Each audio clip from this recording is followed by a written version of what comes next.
اعوذ باللہ من الشیطان الرجیم بسم اللہ الرحمن الرحیم تبصرۃ المتعلمین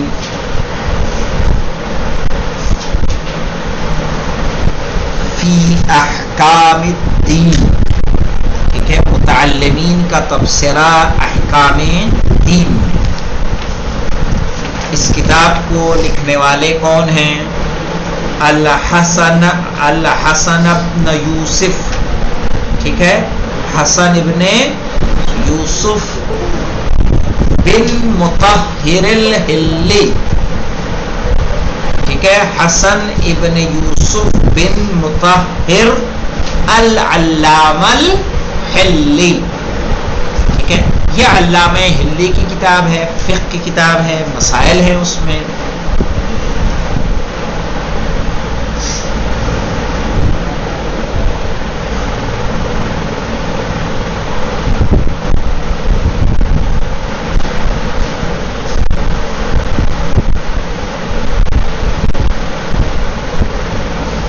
یہ دیکھیے یہاں جو پیج آپ کو نظر آ رہا ہے, اس پیج پہ بتا رہے ہیں کہ علامہ حلی حسن ابن یوسف کب سے کب تک تھے.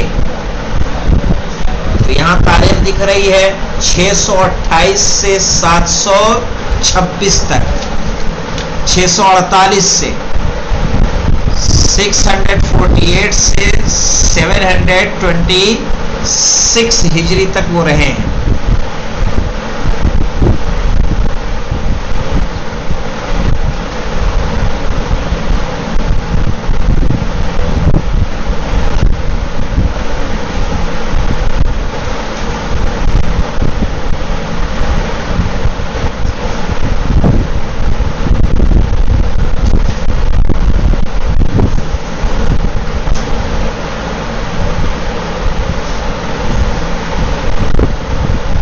یہاں پہ دیکھیے اس پیج پہ المقدمے میں الحیات العلامہ الحلی, علامہ حلی کی حیات بتائی گئی ہے فی سطور, کچھ سطروں میں.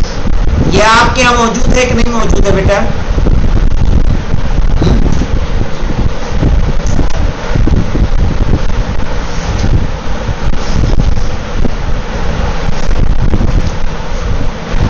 یہ مختصر سی کیسے کیسے ان کی نشأت ہوئی, کس طرح سے وہ آگے بڑھے, کہاں کہاں وہ پڑھے. ٹھیک ہے, فقہ میں ان کی کتابیں کون کون سی ہیں. یہاں پہ دیکھیے کچھ کتابیں یہاں پہ دی ہیں, جیسے مختلف الشیعہ فی احکام الشریعہ. ٹھیک ہے, تذکرۃ الفقہاء, منتہى المطلب فی تحقیق المذہب, قواعد الاحکام فی معرفت الحلال والحرام. جی السلام علیکم. یہ میرے یہاں پہ دیکھیے قواعد الاحکام فی معرفت الحلال والحرام, قواعد احکام حلال و حرام کی معرفت میں. حسن علی آپ ہیں؟ میرا ہی ہے. اچھا, اس کے علاوہ دیکھیے تحریر الاحکام الشرعیہ فی مذہب الامامیہ, اس میں 40,000 مسئلے انہوں نے لکھے ہیں. ٹھیک ہے, ارشاد الاذہان الی احکام الایمان, ایضاح الاحکام. ٹھیک ہے, ممکن ہے کہ یہی کیا ہو, نہایت الاحکام. ایک ہے تبصرۃ المتعلمین فی احکام الدین, جو یہاں پر ہمارے پاس موجود ہے. یہ ہے کتاب تبصرہ کے بارے میں, یہاں پہ کچھ ان کے کتنے نسخے ہوئے ہیں ان کے بارے میں پوری ہسٹری ہے. ظاہر ہے اس کے لیے ایک وقت درکار ہے. یہاں فہرست میں آپ کو نظر آ رہا ہوگا پہلی کتاب کیا ہے, کتاب الطہارہ. اچھا, یہ مجھے بتائے گا کوئی کتاب الطہارت کو مقدم کیوں رکھتے ہیں؟ بھائی جب ہم فروع دین پڑھتے ہیں تو کیا بولتے ہیں؟ اول نماز, دوسرے روزہ, تیسرے حج, چوتھے زکات, پانچویں خمس, چھٹے جہاد. کوئی کتاب کھولتے ہیں تو اس میں اس سے پہلے کہ نماز کا تذکرہ ہو، کس کا تذکرہ ہوتا ہے؟ طہارت۔ وجہ کیا ہے؟ کہ بنا طہارت کے نماز ممکن نہیں ہو، اسی لیے طہارت کے مسائل کو ہر کتاب میں، ہر فقہ کی کتاب میں، یہاں تک کہ جو مراجع کرام کی توضیح ہے اس توضیح میں آپ کو کیا ملتا ہے؟ پہلے طہارت ملتی ہے۔ پانی، پانی کی قسمیں، مضاف پانی، قلیل پانی، کثیر پانی، آتا ہے کہ نہیں آتا ہے؟ آپ اس احکام پڑھا اس میں بھی یہی ہوگا پہلے، تو مقدم کیوں رکھا جاتا ہے؟ سمجھ میں آئی ریزن؟ اس لیے کہ کسی بھی عمل شرعی سے پہلے انسان کا پاک و پاکیزہ ہونا ضروری ہے۔ یہاں پہ کتاب الطہارت کے بعد جب ہم لوگ اتنی فصلیں اس میں آئیں گی، باب آئے گا، ایک باب آئے گا، پہلا باب آئے گا دیکھیے پانی کے متعلق، دوسرا باب وضو کے متعلق، تیسرا باب غسل کے متعلق، چوتھا باب تیمم کے متعلق، اور پانچواں باب نجاسات کے متعلق۔ اور اس طرح سے یہ پوری کتاب الطہارت ختم ہو جائے گی کہ جب ہمیں پانی کے احکام معلوم ہو جائیں، وضو کے مسائل کو ہم جان لیں، غسل کے مسئلے کو جان لیں، تیمم کے مسئلے کو جان لیں گے تو ہمارا کیا ہو جائے گا؟ ہم طہارت سے آگاہ ہو جائیں گے، اور اس کے بعد ہم کہاں داخل ہوں گے؟ کتاب الصلاۃ میں، اور ہم پھر کتاب صلاۃ پڑھیں گے۔ اور کتاب صلاۃ میں بھی الگ الگ باب ہیں۔ اب باب اول دیکھیے مقدمات میں ہے، باب ثانی نماز کے افعال میں ہے، باب ثالث باقی جو نمازوں میں ہیں، جو باقی نمازیں مستحب ہیں، ٹھیک ہے۔ باب رابع کیا ہے؟ مستحب نمازوں کے بارے میں ہے۔ پانچواں باب صحت کے بارے میں، جو انسان نماز میں بھولتا ہے۔ پانچواں باب، چھٹا باب نماز جماعت کے مسائل، ساتواں باب نماز خوف کے مسائل، آٹھواں باب نماز مسافر یعنی جو نماز قصر ہوتی ہے ان کے مسائل۔ تو اس طرح سے یہ کتاب ہماری چلتی رہے گی کہ پہلے ہم لوگ کیا پڑھیں گے؟ کتاب الطہارت، اس کے بعد پڑھیں گے کتاب الصلاۃ، کتاب الصلاۃ سے فارغ ہو کے کتاب الزکوٰۃ، کتاب الزکوٰۃ سے کتاب الصوم، صوم کے بعد حج، حج کے بعد آ جائیں گے جہاد، صحیح ہے۔ جو ہمارے پاس مرحلہ ثانیہ ہے، یہ لوگ جہاد کے غنائم تک پڑھ چکے ہیں، میرے خیال سے صرف ان کا فصل رابع باقی ہے، کیوں جی؟ فصل رابع باقی ہے۔ اور اس کے بعد کتاب تجارت آ جائے گی، پھر اجارہ، ودیعہ، توابعہ آئے گا، دیون آئے گا، قرض وغیرہ لینے کے احکام آ جائیں گے، ہبات و توابع، نکاح آ جائے گا۔ تو اس طرح سے یہ کتاب اس طرح سے بڑھتی رہے گی۔ یہاں پہ یہ لوگ تجارت یعنی جہاد کے بعد متاجر پڑھیں گے، متاجر کے بعد ہم لوگ جتنا آگے جا سکیں گے وہ جائیں گے، اور یہاں پہ ان کی کتاب الطہارت سے فارغ ہو کے کتاب الصلاۃ و زکوٰۃ تک پہنچ جائے گی اس فصل میں آرام سے۔ آئیے ہم یہ ابتدائی باتیں ہوئی ہماری، آئیے درس کی طرف چلتے ہیں۔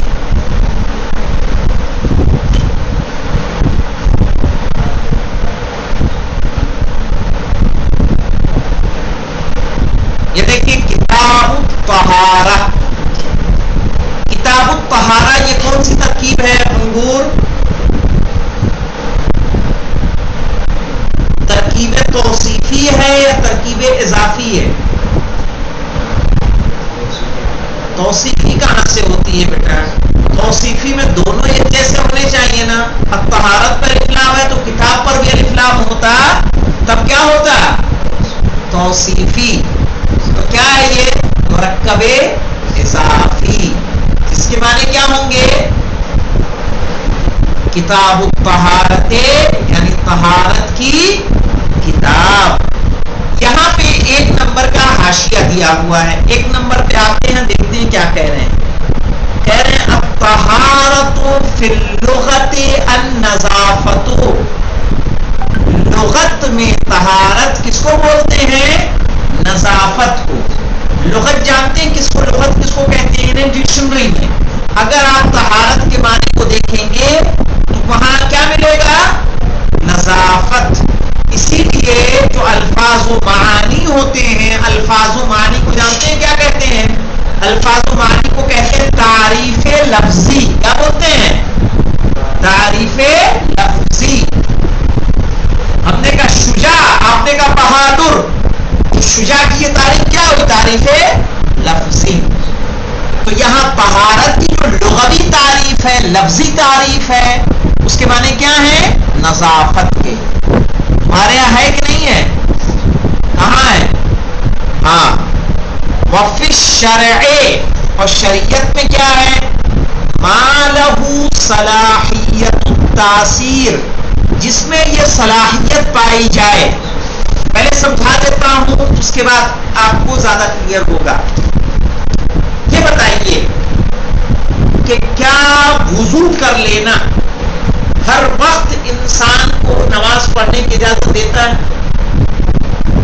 مثال کے طور پر آپ باوضو ہونے کے بعد نماز پڑھ سکتے ہیں کہ نہیں پڑھ سکتے؟ جی ہاں پڑھ سکتے ہیں.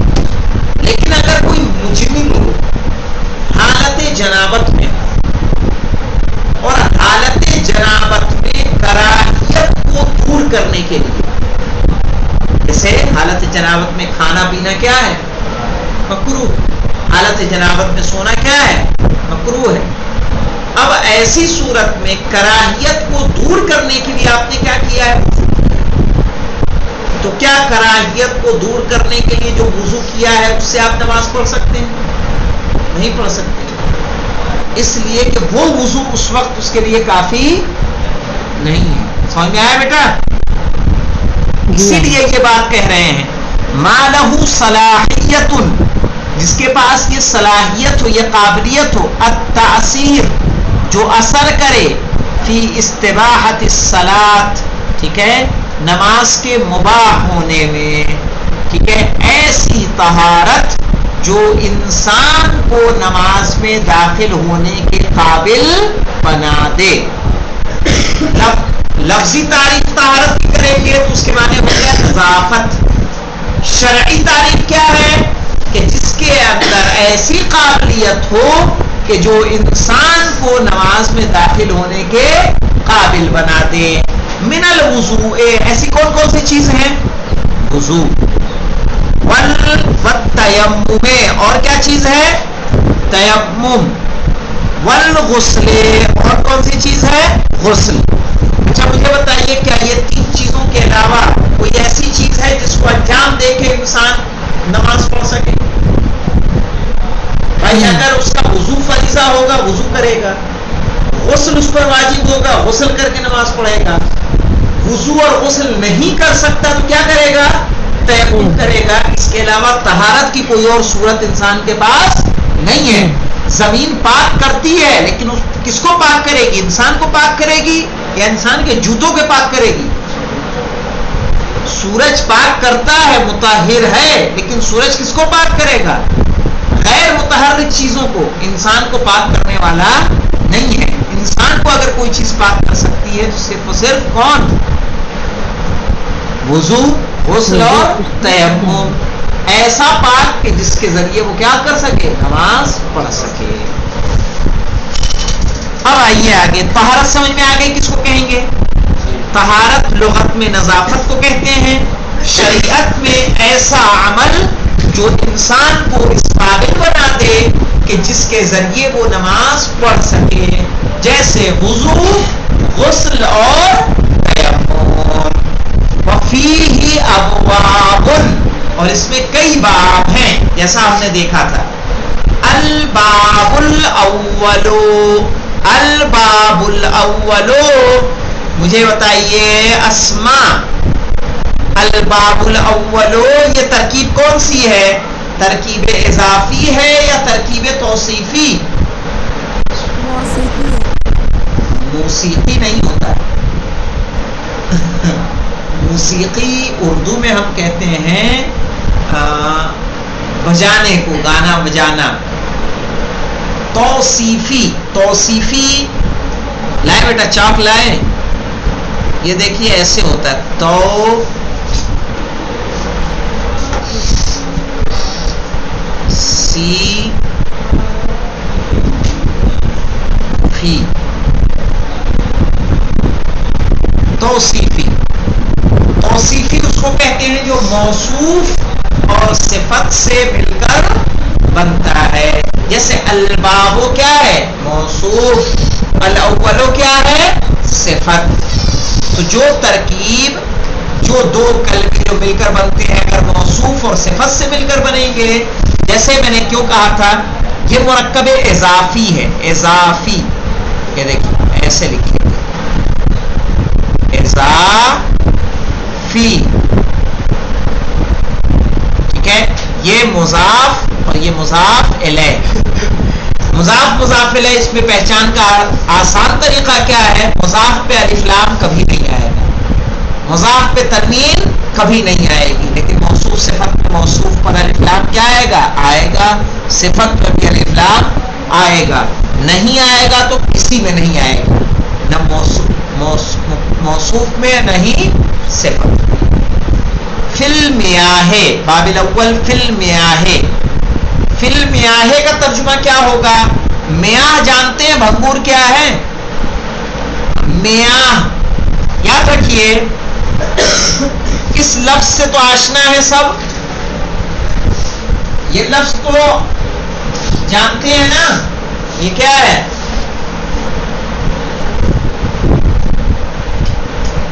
نظر آ رہا آپ لوگوں کو؟ یہ لفظ کیا ہے؟ ماں. ماں کس کو بولتے ہیں؟ پانی کو. ماں پانی کو بولتے ہیں. اسی کی جمع ہے میاہ. ماں کی جمع کیا ہے؟ میاہ. اسی لیے کہا فی المیاہ، پانی کے بارے میں.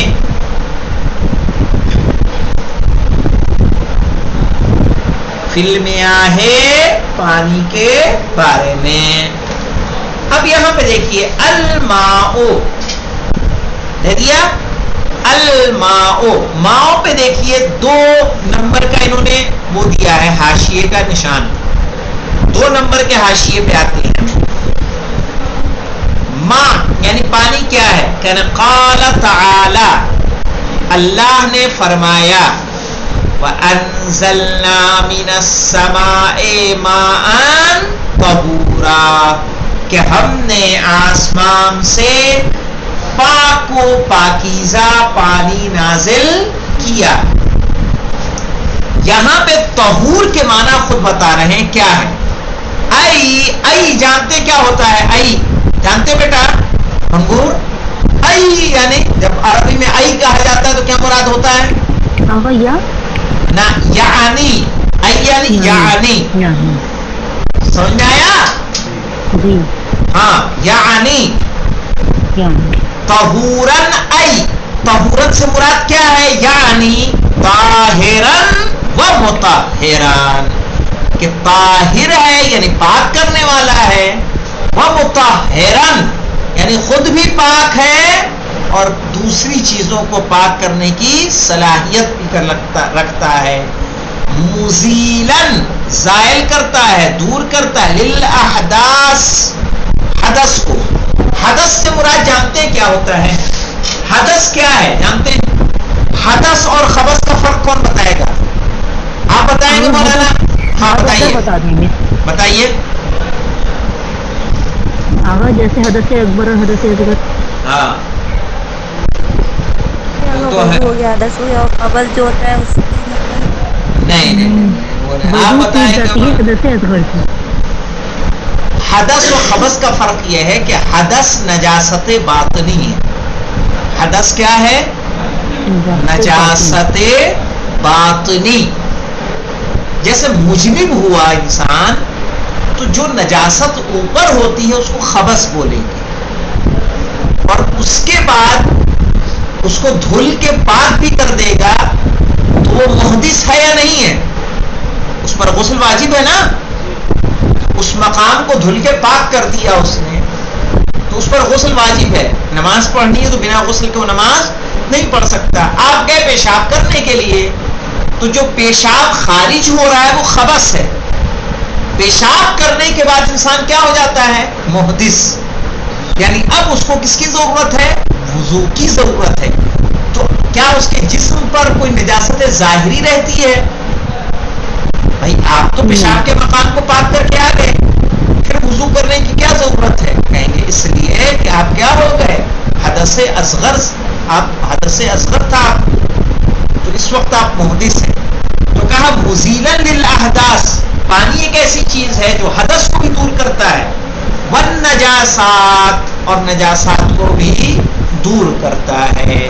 مثلا اگر کوئی پیشاب کر کے آیا، اس نے آپ دست لیا ہے، تو مجھے بتائیے کہ وہ نجس ہے کہ پاک ہے؟ نجس ہے کہ پاک؟ پیشاب کیا، آپ نے مقام کو دھل لیا، آپ نجس ہوں گے کہ پاک ہوں گے؟ پاک ہو گئے. پاک ہو گئے. اگر کریں گے پاک تو پاک ہو جائیں گے. ہاں پاک کریں گے تو پاک ہو گئے.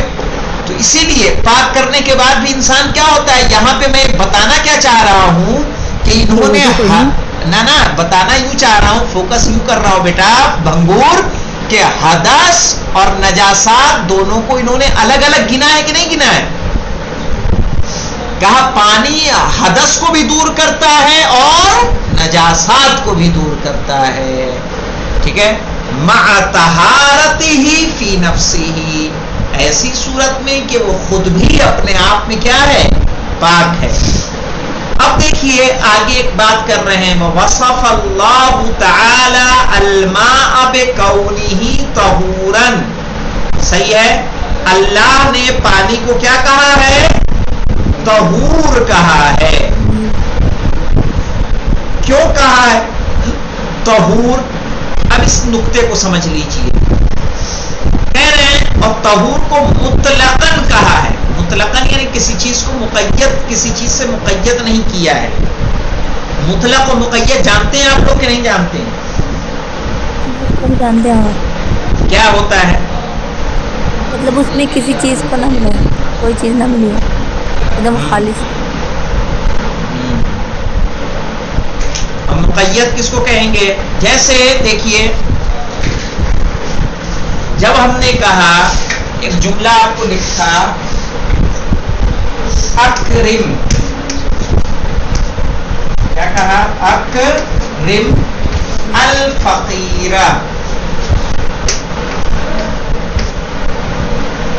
یہاں فقیر مطلق ہے، یہ کیا ہے؟ مطلق، یعنی تم فقیر کا اکرام کرو. اب جس پر بھی فقیر کا نام صادق آ جائے، جو بھی اس کے دائرے میں آئے گا، جتنے فقیر ہوں گے سب کا اکرام کیا ہوگا؟ واجب، چونکہ یہ مطلق ہے. لیکن جب اسی کے آگے ہم کیا بڑھاتے ہیں، اکرم الفقیر المؤمن،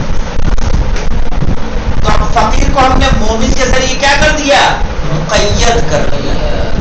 صحیح ہے، یہ اصول پڑھیں گے تو اس میں آئے گا یہ مطلق و مقید. ہم نے اس کو مقید کر دیا. اب اکرام کس کا کرنا ہوگا؟ صرف ان فقیروں کا جو کیا ہے، مومن ہے. السلام علیکم. جی جی اللہ کا شکریہ. یہاں یہ کیا کہہ رہے ہیں کہ جب اللہ نے قرآن میں کہا وانزلنا من السماء ماء طہورا، تو طہور کے آگے کوئی قید لگائی کہ مطلق بیان کیا؟ مطلق بیان کیا. وہی کہہ رہے ہیں وَوَصَفَ اللَّهُ تَعَالَى الْمَاءَ، اللہ نے پانی کی صفت قرار دی ہے بِكَوْنِهِ طَهُورًا مطلقاً. ٹھیک ہے کہ طہور کیا ہے؟ مطلق ہے. کیوں مطلق ہے؟ عَلَىٰ أَنَّ الطَّهُورِيَّةَ صِفَةٌ أَصْلِيَّةٌ لِلْمَاءِ، اس لیے کہ پاک کرنا پانی کی اصلی صفت ہے. ثابتۃ لہ قبل الاستعمال. اب دیکھیے جیسے یہاں پہ کچھ مثال دی. بات جب انسان خطیب خطاب کرے گا تب خطیب ہوگا کہ ہمیشہ خطیب رہے گا؟ جب خطاب کرتا. مارنے والا جب مارے گا تب ضارب کہلائے گا کہ بنا مارے بھی ضارب ہے؟ خالق، اللہ خالق ہے، جب خلق کرے گا تبھی تو خالق ہوا. وہ بنا خلق کیے کوئی خالق ہوگا نہیں.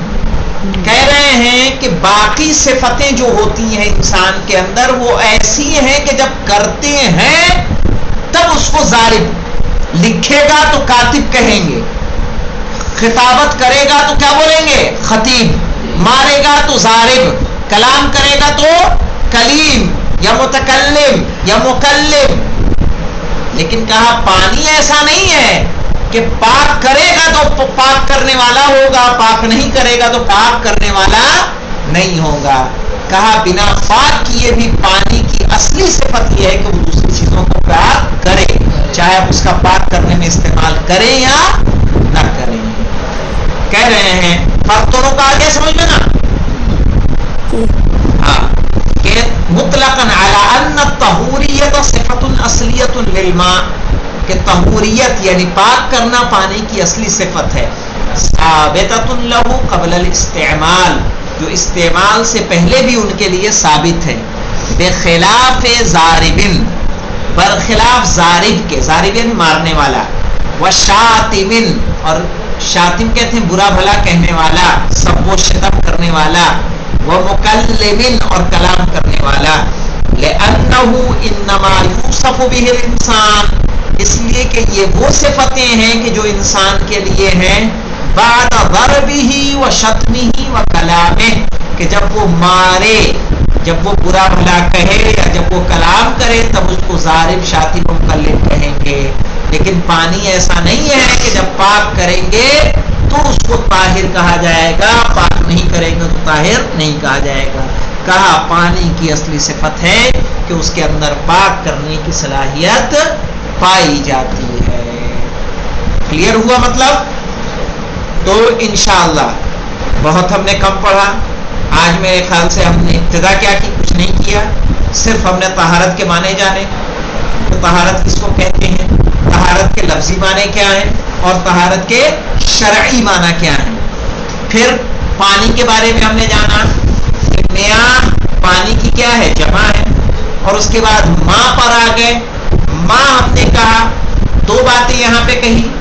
ایک تو ہم نے قرآن سے پانی کے پاکیزہ ہونے پر دلیل قائم کی کہ وَأَنزَلْنَا مِنَ السَّمَاءِ مَاءً طَهُورًا، اور اس کے بعد ہم نے کیا کیا، طہور کی شرح کی کہ طہور سے غیر مبالغہ ہے اور ایسی صفت ہے جو پانی کے لیے استعمال سے پہلے بھی اس کے اندر موجود ہے، بجائے یعنی ایسی نہیں ہے جیسے کہ ضارب ہے، ایسی نہیں ہے جیسے شاتم ہے، ایسی نہیں جیسے مکلم ہے. اس لیے کہ جب انسان مارے گا تو ضارب ہوگا، جب کلام کرے گا تو مکلم ہوگا، برا بھلا کہے گا تو شاتم ہوگا. لیکن پانی بنا استعمال کے بھی پاک کرنے کی صلاحیت رکھتا ہے. الحمدللہ رب العالمین.